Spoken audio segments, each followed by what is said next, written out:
All right, this is our next video where we're going over the basic tools, which this is a crucial part of the artist way.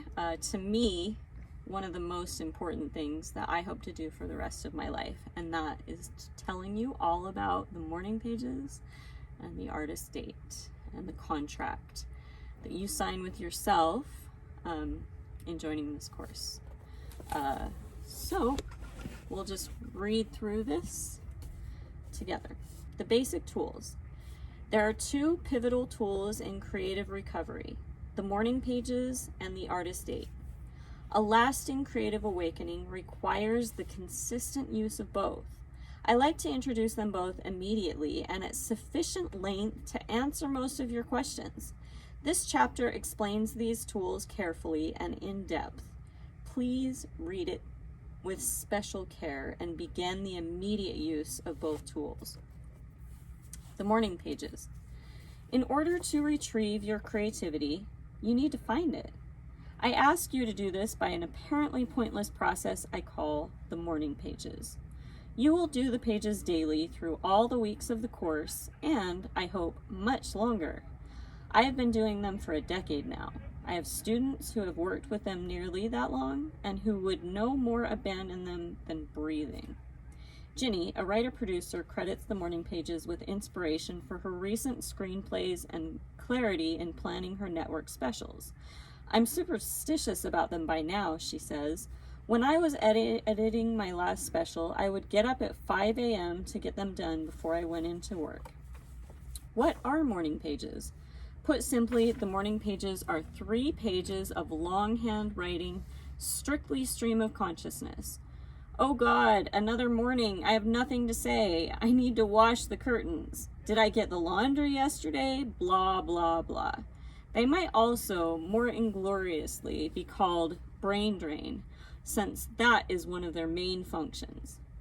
There is no wrong way to do the morning pages. These daily morning meanderings are not meant to be art or even writing. I stress that point to reassure the non-writers working with this book. Writing is simply one of the tools. Pages are meant to be simply the act of moving the hand across the page and writing down whatever comes to mind. Nothing is too petty, too silly, too stupid, or too weird to be included. The morning pages are not supposed to sound smart, although sometimes they might. Most times they won't, and nobody will ever know except you. Nobody is allowed to read your morning pages except you. And you shouldn't even read them yourself for the first 8 weeks or so. Just write 3 pages and stick them into an envelope. Or write 3 pages in a spiral notebook and don't leaf back through. Just write 3 pages and write 3 more pages the next day. September 30th, 1991. Over the weekend for Dominica's biology project, she and I went bug hunting on the Rio Grande and Pot Creek. We collected water crawlies and butterflies. I made a crimson homemade butterfly net that was quite functional, although dragonflies eluded us to our dismay. We did not catch the tarantula strolling down the dirt road near our house. We just enjoyed spotting it.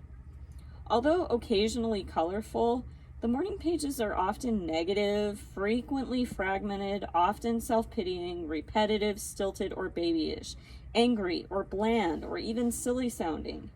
Good. October 2nd, 1991.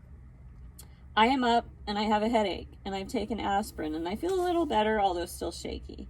I might have that flu after all. I'm getting to the bottom of a lot of unpacking and still no teapot from Laura, who I'm sorely missing. What a heartbreak. All that angry, whiny, petty stuff you write down in the morning stands between you and your creativity. Worrying about the job, laundry, and the funny knock in the car, or the weird look in your lover's eye. This stuff eddies through our subconscious and muddies our day. Get it onto the page. The morning pages are the primary tool of creative recovery. As blocked artists, we tend to criticize ourselves mercilessly. Even if we look like functioning artists to the world, we feel like we never do enough and what we do isn't right. We are victims of our own internalized perfectionist, a nasty internal and eternal critic, the censor, who resides in our left brain and keeps a constant stream of subversive remarks that are often disguised as truth. The censor says wonderful things like, "You call that writing? What a joke. You can't even punctuate. If you haven't done it by now, you never will. You can't even spell. What makes you think that you can be creative?" And on and on. Make this a rule. Always remember that your censor's negative opinions are not the truth. This takes practice. By spilling out of bed and straight onto the page every morning, you learn to evade the censor. Because there's no wrong way to write the morning pages, the censor's opinion doesn't count. Let your censor rattle on, and it will. Just keep your hand moving across the page. Write down the censor's thought if you want to. Note how it loves to aim for your creative jugular. Make no mistake, the censor is out to get you. It's a cunning foe. Every time you get smarter, so does it. So you wrote one good play. The censor tells you that's all there is. So you drew your first sketch. The censor says it's not Picasso. Think of your censor as a cartoon serpent, slithering around your creative Eden, hissing vile things to keep you off guard. If a serpent doesn't appeal to you, you may want to find a good cartoon image of your censor, maybe the shark from Jaws, and put an X through it. Post it where you tend to write or on the inside cover of your notebook. Just making the censor into the nasty, clever little character that it is begins to pry loose some of its power over you and your creativity. This is really helpful to personify the censor, make a picture, some funny character, and put it somewhere where it loses its power is a really powerful practice. More than one student has tacked up an unflattering picture of the parent responsible for the censor's installation in his or her psyche and called that his or her censor. The point is to stop taking the censor as the voice of reason and learn to hear it for the blocking device that it is. Morning pages will help you do this. Morning pages are non-negotiable. Never skip or skimp on morning pages. Your mood doesn't matter. The rotten thing your censor says doesn't matter. We have this idea that we need to be in the mood to write. We don't. Morning pages will teach you that your mood doesn't really matter. Some of the best creative work gets done on the days when you feel that everything you're doing is just plain junk. The morning pages will teach you to stop judging and just let yourself write. So what if you're tired, crabby, distracted, stressed? Your artist is a child and it needs to be fed. Morning pages feed your artist child. So write your morning pages. 3 pages of whatever crosses your mind. That's all there is to it. If you can't think of anything to write, then write, "I can't think of anything to write." Do this until you have filled 3 pages. Do anything until you have filled 3 pages. When people ask, why do we write morning pages? I joke, to get to the other side. They think I am kidding, but I am not. Morning pages do get us to the other side of our fear, our negativity, of our moods. Above all, they get us beyond our censor. Beyond the reach of the censor's babble, we find our own quiet center, the place where we hear the still, small voice that is at once our creator's and our own. A word is in order here about logic brain and artist brain. Logic brain is our brain of choice in the Western Hemisphere. It is the categorical brain. It thinks in a neat, linear fashion. As a rule, logic brain perceives the world according to known categories. A horse is a certain combination of animal parts that make up a horse. A fall forest is viewed as a series of colors that add up to fall forest. It looks at a fall forest and notes red, orange, yellow, green, gold. Logic brain was and is our survival brain. It works on known principles. Anything unknown is perceived as wrong and possibly dangerous. Logic brain likes things to be neat little soldiers marching in a straight line. Logic brain is the brain we usually listen to, especially when we are telling ourselves to be sensible. Logic brain is our censor, our second and third and fourth thoughts. Faced with an original sentence phrase, paint, squiggle, it says, "What the hell is that?" That's not right. Artist brain is our inventor, our child, our very own personal absent-minded professor. Artist brain says, hey, that is so neat. It puts odd things together. Boat equals wave and walker. It likes calling a speeding GTO a wild animal. The black howling wolf pulled into the drive-in. Artist brain is our creative, holistic brain. It thinks in patterns and shadings.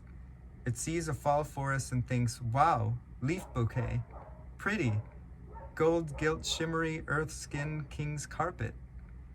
Artist brain is associative and freewheeling. It makes new connections, yoking together images to invoke meaning, like the Norse myths call a boat, wave horse. In Star Wars, the name Skywalker is a lovely artist brain flash. Why all the logic brain, artist brain talk? Because the morning pages teach logic brain to stand aside and let artist brain play. I'm going to just say that one more time. The morning pages teach logic brain to stand aside and let the artist brain play. Continue. Logic brain bad, artist brain good. Not necessarily bad, Not necessarily, but it definitely gets in the way sometimes. Yeah, so it's more of a block. This It is a helps practice. us. It helps us at times too. This is a practice that helps us kick it out of the driver's seat sometimes. The sensor is part of our leftover survival brain. It was the part in charge of deciding whether it was safe for us to leave the forest and go out into the meadow. Our sensor scans our creative meadow for any dangerous beasties. Any original thought can look pretty dangerous to our sensor.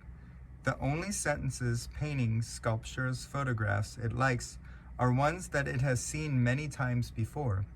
Safe sentences, safe paintings, not exploratory blurts, squiggles, or jottings.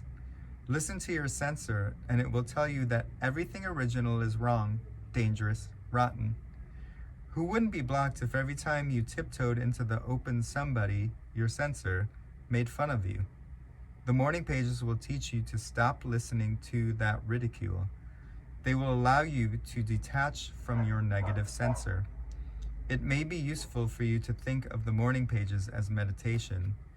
It may not be the practice of meditation you are accustomed to. You may not be accustomed to meditating at all. The pages may not seem spiritual or even meditative, more like negative and materialistic, actually. But they are a valid form of meditation that gives us insight and helps us affect change in our lives. Let's take a look at what we stand to gain by meditating. There are many ways of thinking about meditation. Scientists speak in terms of brain hemispheres and shunting techniques. We move from logic brain to artist brain and from fast to slow, shallow to deep. Management consultants in the pursuit of corporate physical health have learned to think of meditation primarily as a stress management technique. Spiritual seekers choose to view this process as a gateway to God.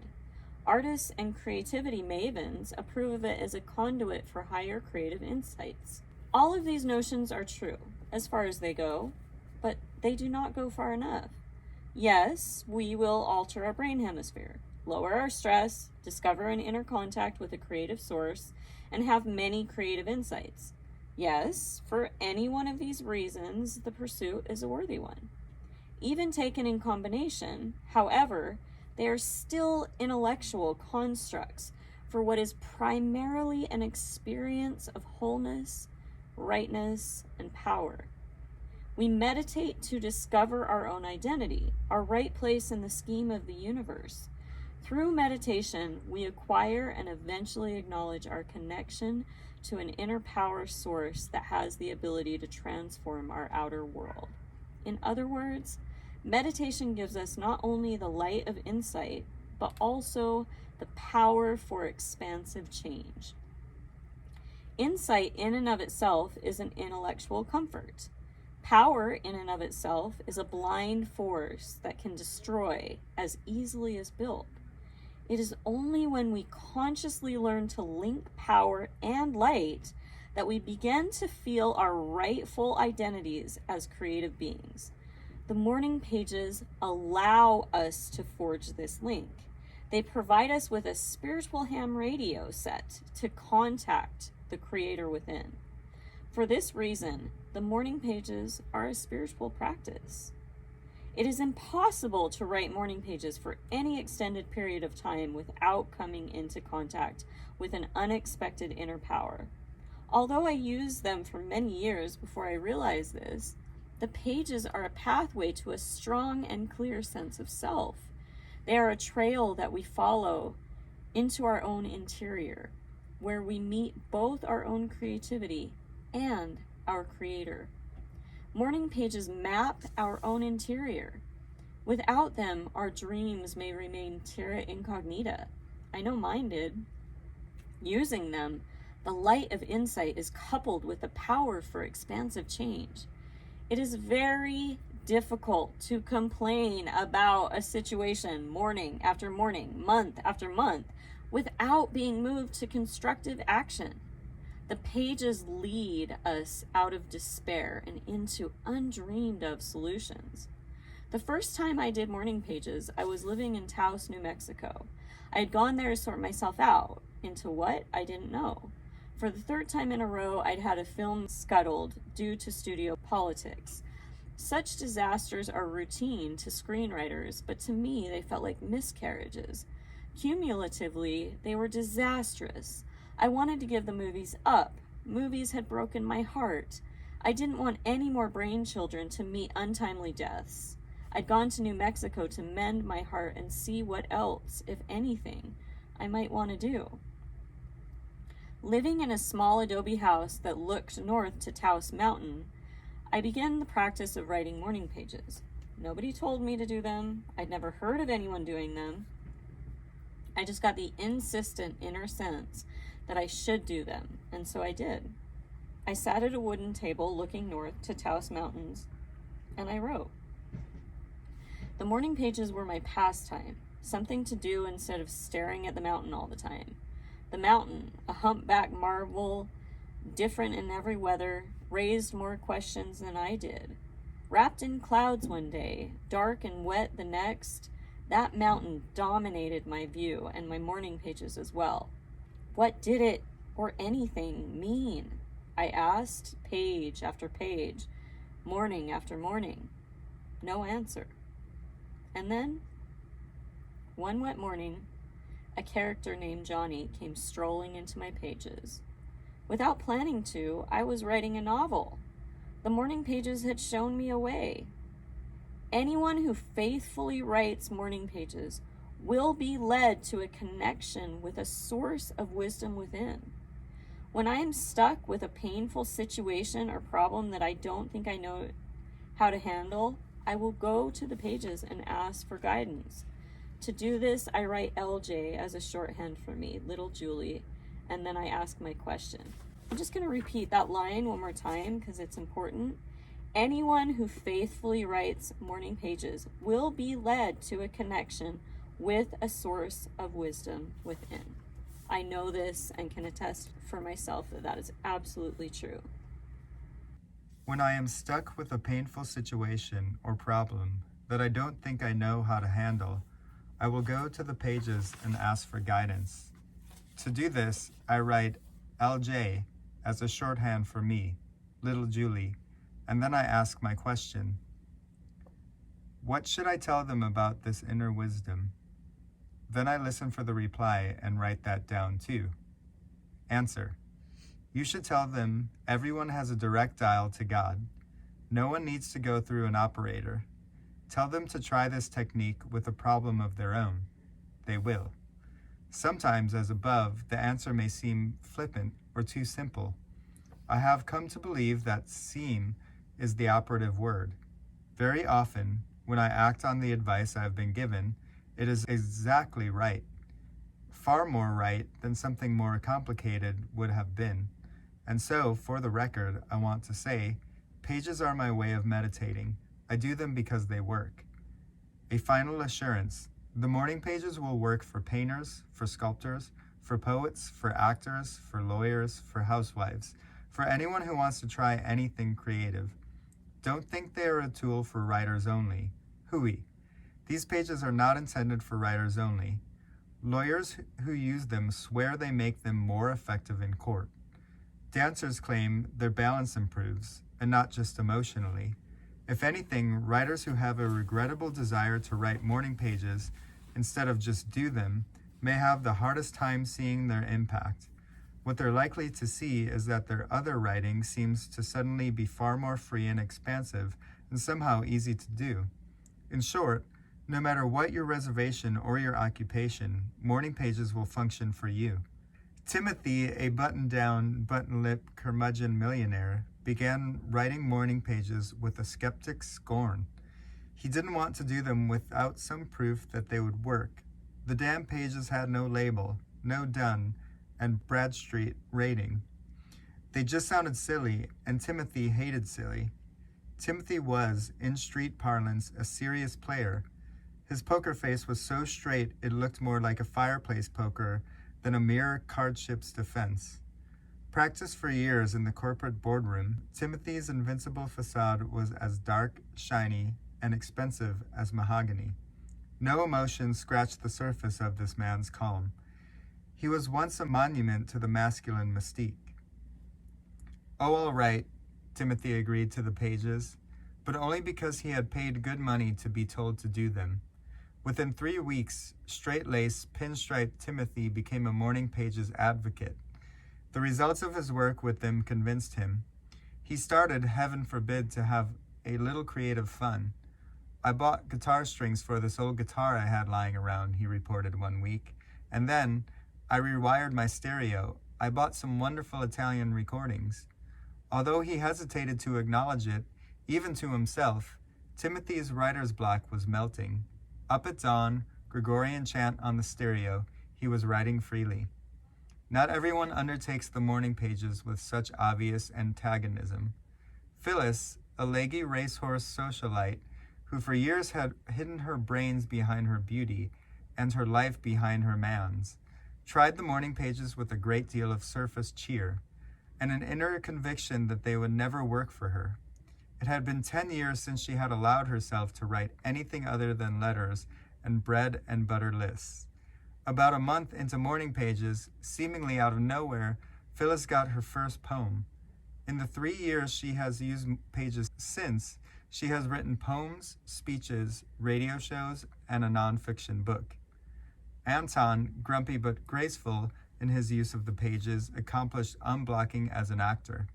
Laura, talented but blocked as a writer, painter, and musician, found that the morning pages moved her to her piano, typewriter, and paint supplies. While you may undertake this course with an agenda as to what you want unblocked, the tools may free creative areas you have long ignored or even been blind to.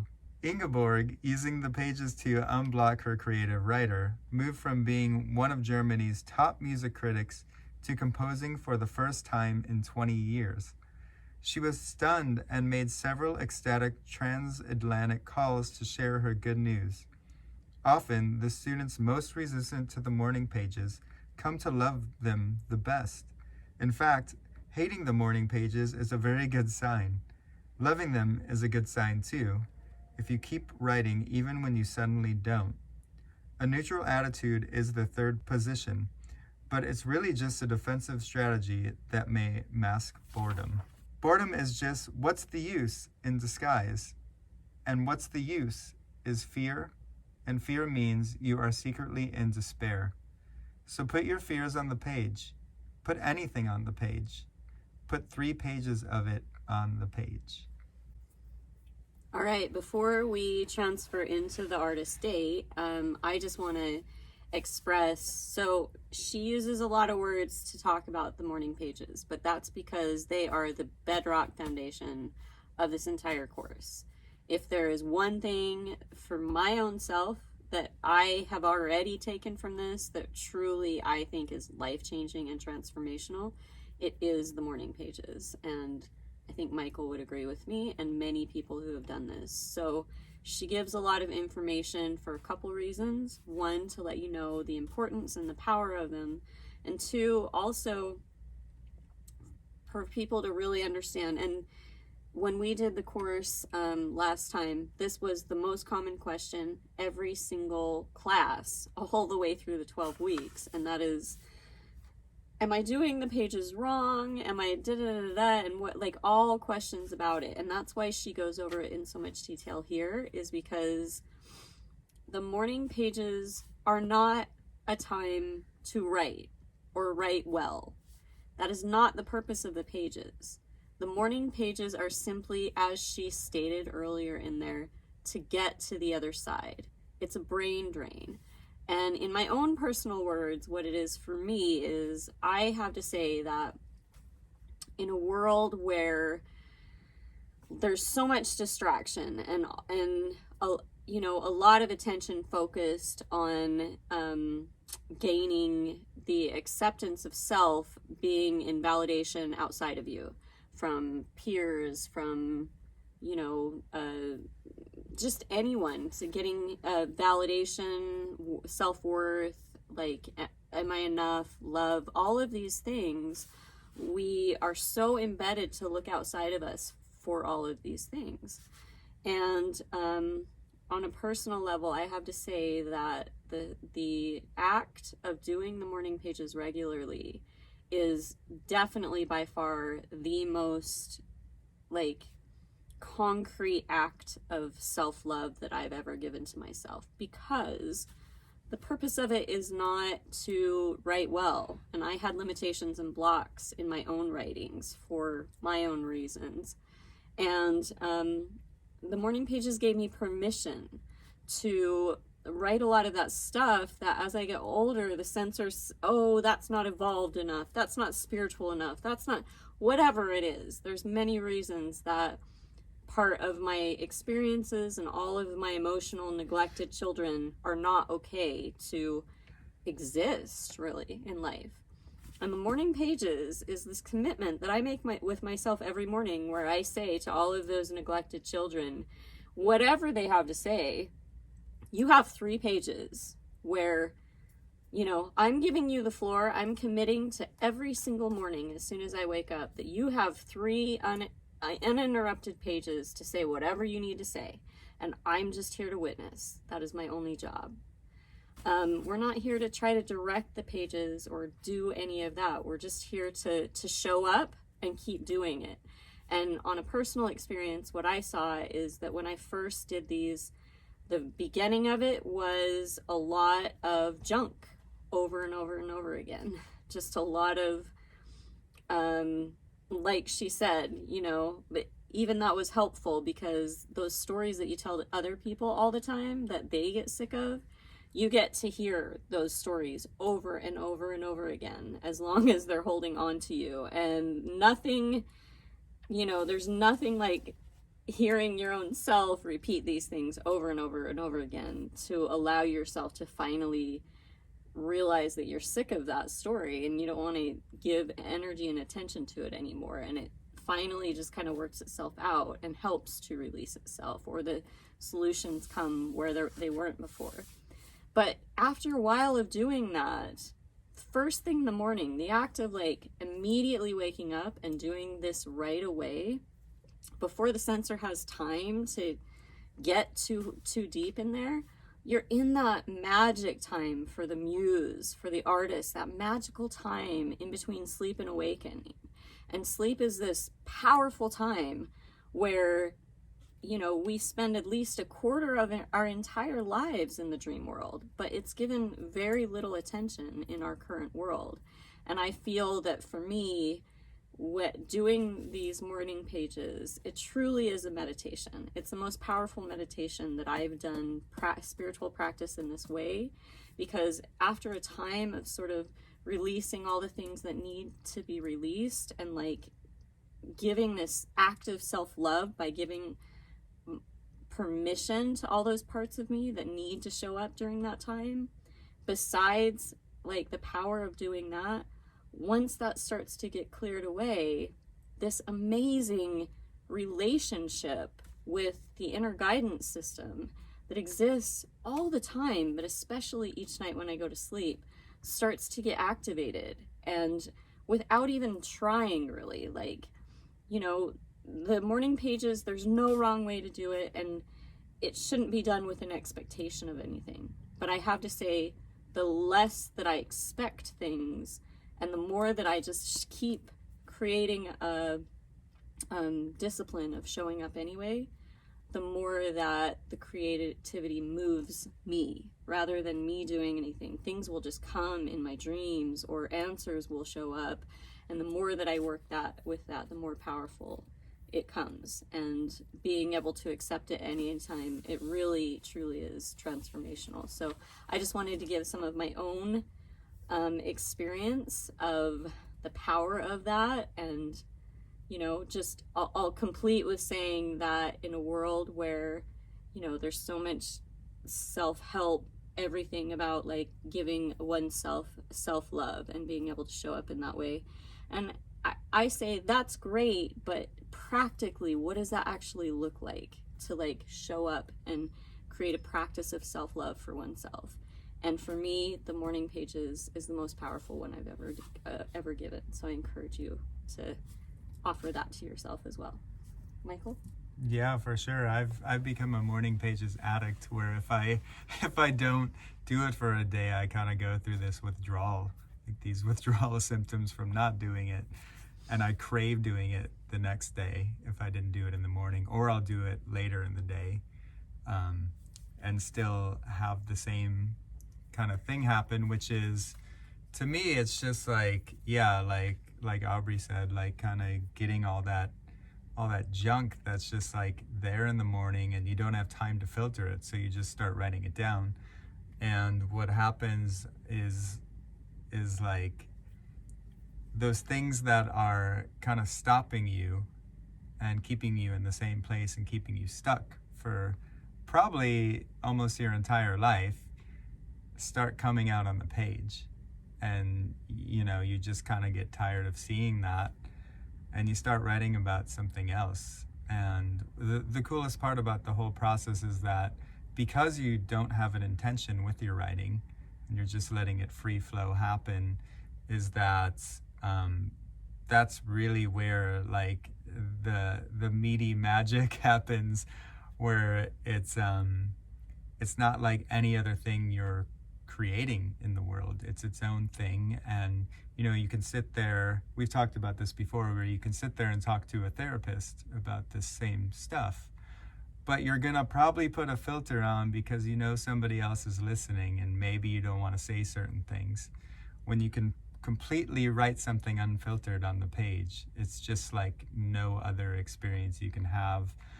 And it really allows you to process a lot of stuff that's just kind of building up and stuck within you, and you get it out, you get it on the page, and you can start to move on from it. You can really start to let go, and that's what I love about it so much. And I realize that once you start to let go is really when that creativity starts to come out naturally on the page, on the morning pages.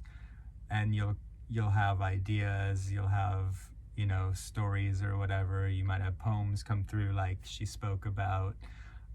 All kinds of things can happen, songs, but it's once those things are unblocked is when that really just starts to happen naturally. And it's not even like you have an intention to create something. It's just being created through you by the creator. And that's really what's so cool about it, and what I love about it, and why I can't stop. I'm with you 100%. Yeah, and yeah. As you said, it's like an ebb and flow journey. I mean, no matter how much creativity and like really potent transmissions may come through at times within my morning pages, then the next day it's a bunch of crap. Yeah. So, it's always a journey. Yeah. And that's the thing, is that it's about getting out of of what it should be, what it should look like to write, and just allowing this. I mean, you're committing to show up in a way that you ask other people to. That's the power of it. Like, that's why I say it's the most powerful act of self-love, because what's more loving to oneself than saying, I'm here for you. 3 uninterrupted pages every single morning. Like, as far as a practice of self-love, to really be able to show up and give yourself the validation, the worthiness, all of these things by just witnessing. Like, what could be more loving than that? So thank you. And that was we're in the basic tools. We're on page 18, and that was basically talking about the morning pages. Now we're moving on to the other really important aspect of the basic tools, which and foundation of the whole course, which is the artist date. So I'll go on and start reading about the artist date. The artist date. The other basic tool of the artist way might strike you as a non-tool, a diversion. You may see clearly how morning pages could work, yet find yourself highly dubious about something called an artist date. I assure you, artist dates work too. Think of this combination of tools in terms of a radio receiver and transmitter. It is a two-step, two-directional process, out and then in. Doing your morning pages, you are sending, notifying yourself and the universe of your dreams, dissatisfactions, hopes. Doing your artist date, you are receiving, opening yourself to insight, inspiration, guidance. But what exactly is an artist date? An artist date is a block of time, perhaps 2 hours weekly, especially set aside and committed to nurturing your creative consciousness, your inner artist. In its most primary form, the artist date is an excursion, a play date that you pre-plan and defend against all interlopers. You do not take anyone on this artist date, but you and your inner artist, aka your creative child. That means no lovers, friends, spouses, children's, no taggers on of any stripe. If you think this sounds stupid or that you will never be able to afford the time, identify that reaction as resistance. You cannot afford not to find time for artist dates. Do you spend quality time with each other? Troubled couples are often asked by their therapist. Parents of disturbed children are asked the same thing. Well, what do you mean quality time? Is the usual Weasley response. We spend a lot of time together. Yes, but is it quality time? Do you ever have any fun together? The therapist may press. Fun? Who ever heard of having fun in a rotten relationship like this one? Do you go out on dates? Just talk? Just to listen to each other? Dates? But we're married, too busy, too broke, too scared, the therapist might interrupt. Hey, don't sugarcoat it. It is frightening to spend quality time with a child or lover, and our artists can be seen as both to us. A weekly artist date is remarkably threatening and remarkably productive. A date with my artist? Yes, your artist needs to be taken out, pampered, and listened to. There are as many ways to evade this commitment as there are days of your life. I'm too broke is the favored one, although no one said the date needed to involve elaborate expenses. Your artist is a child. Time with a parent matters more than money spent. A visit to a great junk store, a solo trip to the beach, an old movie seen alone together, a visit to an aquarium or an art gallery. These cost time, not money. Remember, it is the time commitment that is sacred. In looking for a parallel, think of the child of divorce who gets to see a beloved parent only on weekends. During most of the week, your artist is in the custody of a stern workaday adult. What that child wants is attention, not expensive outings. What that child does not want is to share the precious parent with someone like a new significant other. Spending time in solitude with your artist child is essential to self-nurturing. A long country walk, a solitary expedition to the beach for a sunrise or sunset, a sortie out to a strange church to hear gospel music, to an ethnic neighborhood to taste foreign sights and sounds. Your artist might enjoy any of these, or your artist might like bowling. Commit yourself to a weekly artist date, and then watch your killjoy side try to wriggle out of it. Watch how this sacred time gets easily encroached upon. Watch how the sacred time suddenly includes a third party. Learn to guard against these invasions. Above all, learn to listen to what your artist child has to say on and about these joint expeditions. For example, "Oh, I hate this serious stuff," your artist may exclaim if you persist in taking it only to grown-up places that are culturally edifying and good for that. Listen to that. It is telling you your art needs more playful inflow. A little fun can go a long way towards making your work feel more like play. We forget that the imagination at play is the heart of all good work. And increasing our capacity for good creative work is what this book is all about. You are likely to find yourself avoiding your artist dates. Recognize this resistance as a fear of intimacy, self-intimacy. Often in troubled relationships, we settle into an avoidance pattern with our significant others. We don't want to hear what they are thinking because it just might hurt. So we avoid them, knowing that once they get the chance, our significant others will probably blurt out something we do not want to hear. It is possible they will want an answer we do not have and can't give them. It is equally possible we might do the same to them, and that then the two of us will share each other in astonishment, saying, "But I never knew you felt like that." It is probable that these self-disclosures, frightening though they are, will lead to the building of a real relationship, one in which the participants are free to be who they are and to become what they wish. This possibility is what makes the risks of self-disclosure and true intimacy profitable. In order to have a real relationship with our creativity, we must take the time and care to cultivate it. Our creativity will use this time to confront us, to confide in us, to bond with us, and to plan. The morning pages acquaint us with what we think and what we think we need. We identify problem areas and concerns. We complain, enumerate, identify, isolate, fret. This is step 1, analogous to prayer. In the course of the release engendered by our artist date, step 2, we begin to hear solutions. Perhaps equally important, we begin to fund the creative reserves we will draw on in fulfilling our artistry. Filling the well, stocking the pond. Art is an image-using system. In order to create, we draw from our inner well. This inner well, an artistic reservoir, is ideally like a well-stocked trout pond. We've got big fish, little fish, fat fish, skinny fish, an abundance of artistic fish to fry. As artists, we must realize that we have to maintain this artistic ecosystem. If we don't give some attention to upkeep, our well is apt to become depleted, stagnant, or blocked. Any extended period or piece of work draws heavily upon our artistic well. Overtapping the well, like overfishing the pond, leaves us with diminished resources.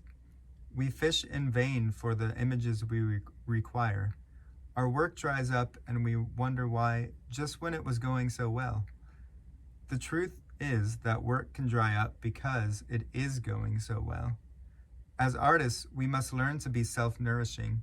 We must become alert enough to consciously replenish our creative resources as we draw on them, to restock the trout pond, so to speak. I call this process filling the well. Filling the well involves the active pursuit of images to refresh our artistic reservoirs. Art is born in attention. Its midwife is detail. Art may seem to spring from pain, but perhaps that is because pain serves to focus our attention onto details. For instance, the excruciatingly beautiful curve of a lost lover's neck.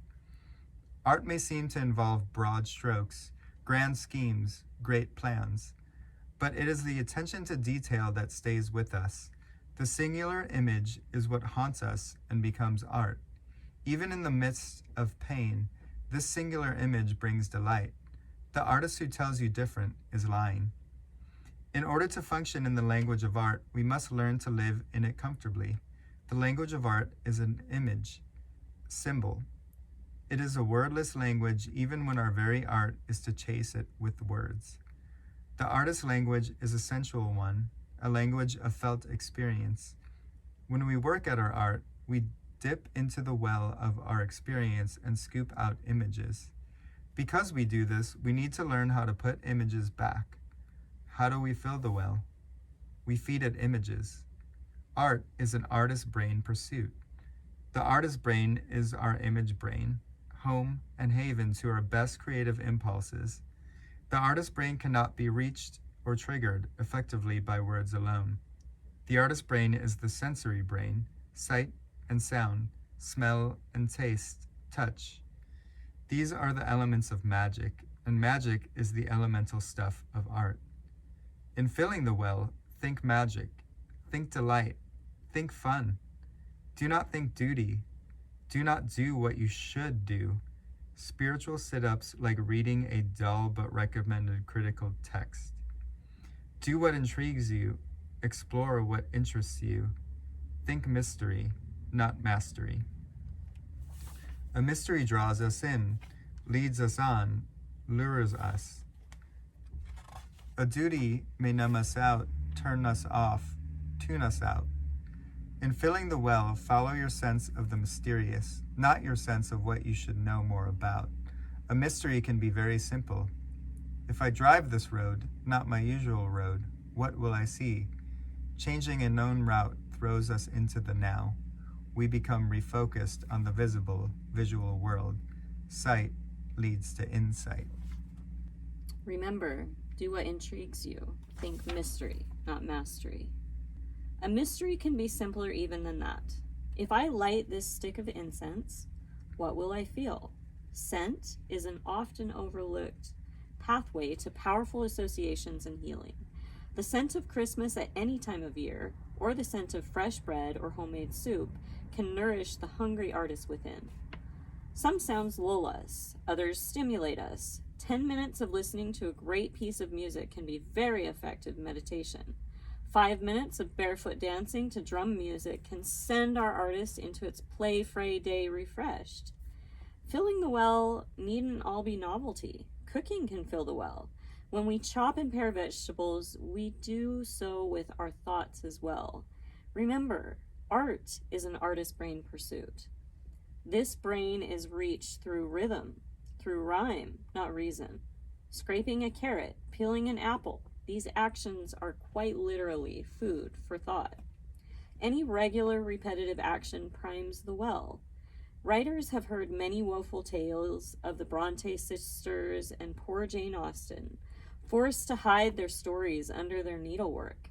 A little experiment with some mending can cast a whole new light on these activities.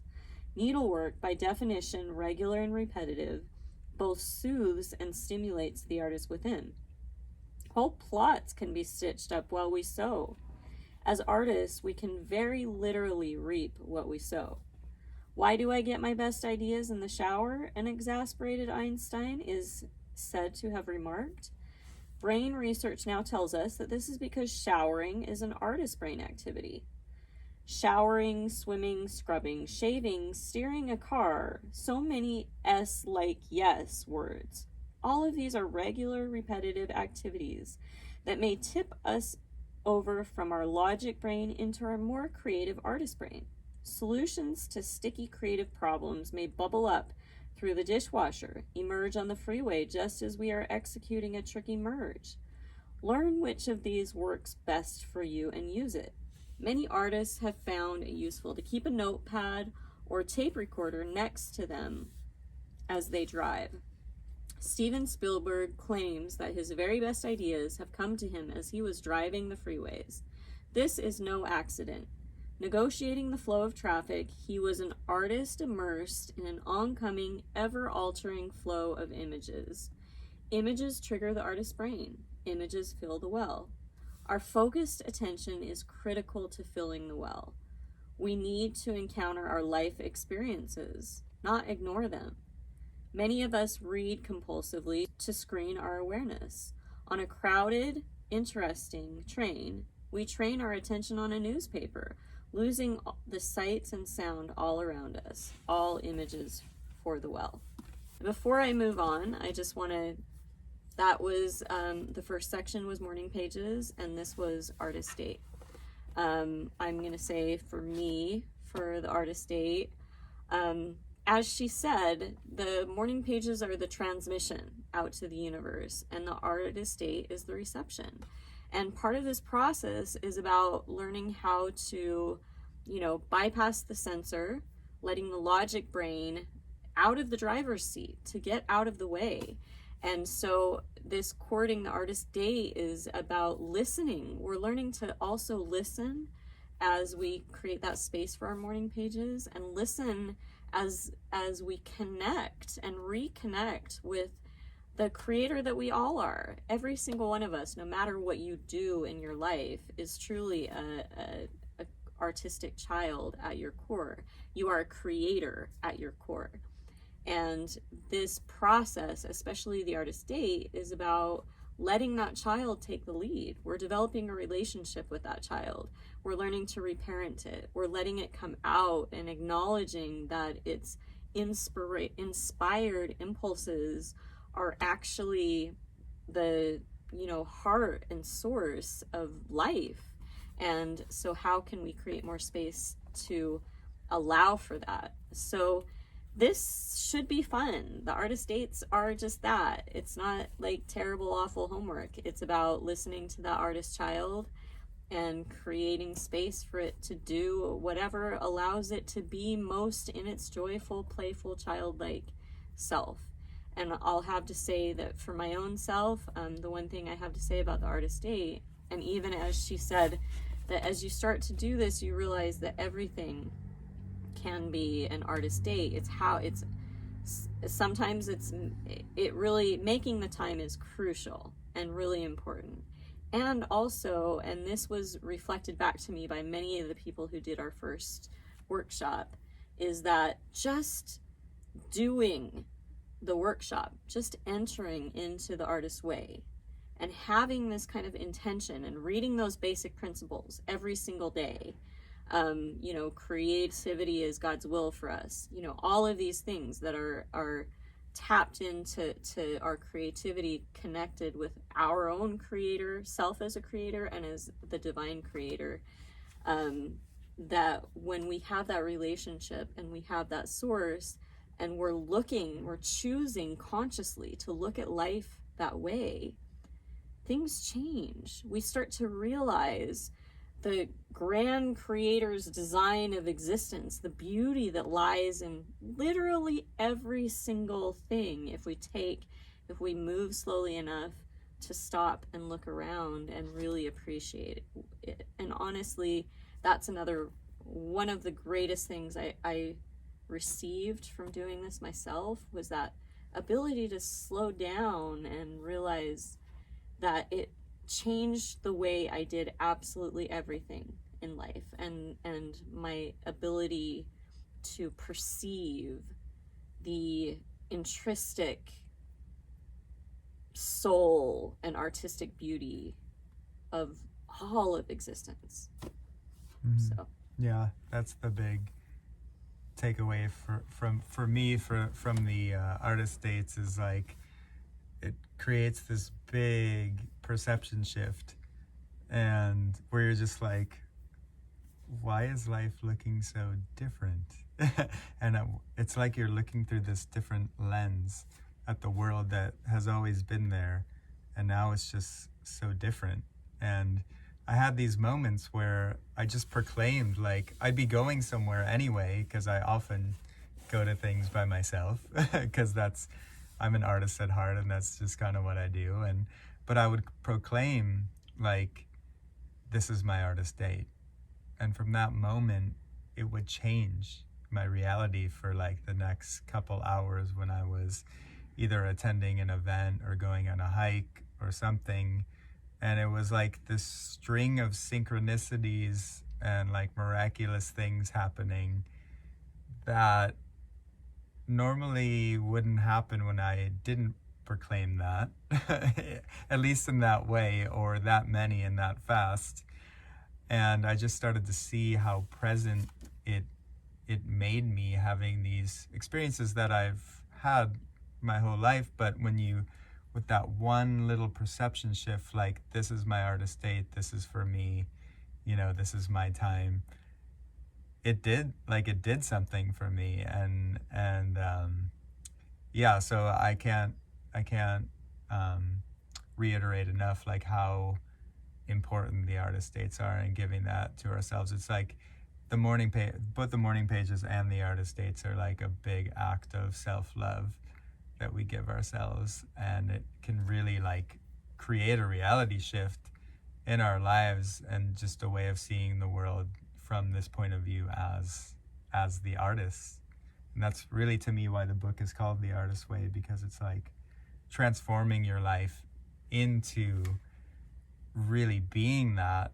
Like the idea is, yeah, can you do that all the time? Can you just be the artist? And this is like in training, practicing both the artist dates and the morning pages are like that, practicing and training of it, of being like a true artist and creator. Transforming the relationship of like our own relationship with our inner artistic child, like whatever the stories that we've been told about what that looks like, this is the opportunity to like, you know, personify a silly picture of whatever our censor might be and like laugh at it and not give it power anymore, and totally transform our relationship with our inner artistic child, develop that relationship, nurture that relationship, reparent ourselves, and play, enjoy, and allow that inspiration to lead us, allow that child to lead us, and to move forward into a more creative, artistic,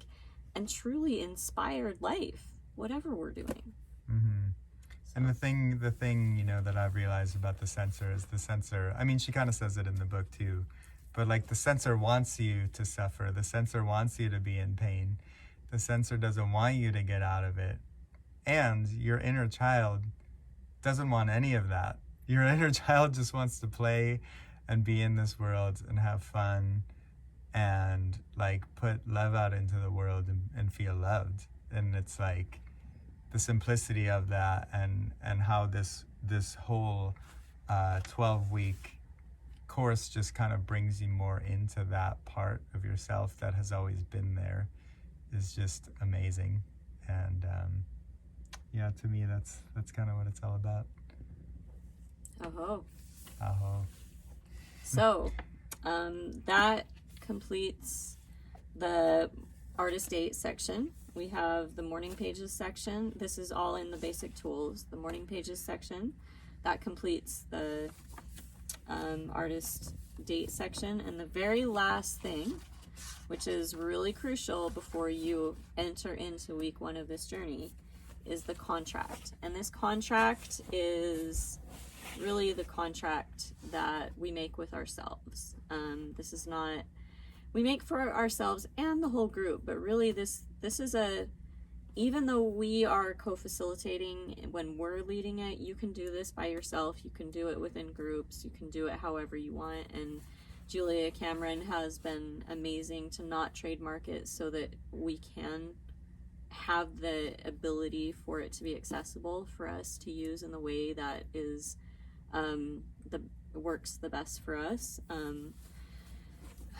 But ultimately it's really a gift that she's given to us, and a gift that we give to ourselves to show up for. So now this is just going over the contract, which is the final part in this section. And I'll just read that. It's on page 23. And it says, contract, I blank understand that I am undertaking an intensive guided encounter with my own creativity. I commit myself to the 12-week duration of the course. I blank, insert your name, commit to weekly reading, daily morning pages, a weekly artist date, and the fulfillment of each week's tasks. I, fill in your name, further understand that this course will raise issues and emotions for me to deal with. I, blank, commit myself to excellent self-care, adequate sleep, diet, exercise, and pampering for the duration of the course. So that is the contract.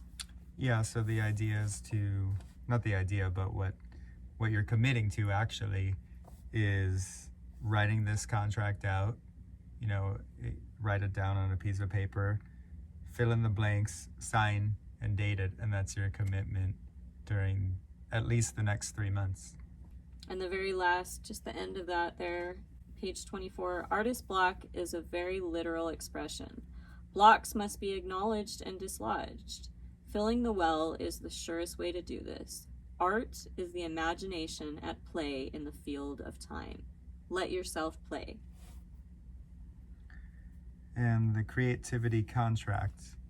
When I am teaching the artist way, I require students to make a contract with themselves, committing to the work of the course. Can you give yourself that gift? Say yes by means of some small ceremony. Buy a nice notebook for your pages. Hire your babysitter ahead of time for the weekly artist dates. Read the contract on the preceding page. Amend it. If you like, then sign and date it. Come back to it when you need encouragement to go on. So that's the completion of that, and I just want to acknowledge that one of the things it says in the contract, I commit myself to excellent self-care, adequate sleep, diet, exercise, and pampering for the duration of this course. And the one thing I just want to say going on, and she goes through all of this in the chapters, but this is a journey of changing the narrative around what it means to be an artist. All of the limiting stories, all of the addiction, all of the unhealthy drama, all of the stories that we, of the suffering artist archetype and the unhealthy patterns that we've created around that. If you're at a place where you just can't go on with that anymore, and you are wanting and ready to enter a path of self-love, healthy patterns, a more disciplined practice and way of really showing up and being loving to your artistic child and creating that moving forward, that is what this path is all about. So and it's, even though it's a path that it says it's the artist way and is for artists, it really is an entire life shift path about creating better patterns, taking care of yourself, finding love and pampering, being willing and ready to address and excavate old wounds and things, limitations that have blocked you in the past, and being willing to face that in a loving way through all of the tools that are offered and moving forward. So that's the entirety of what the course is.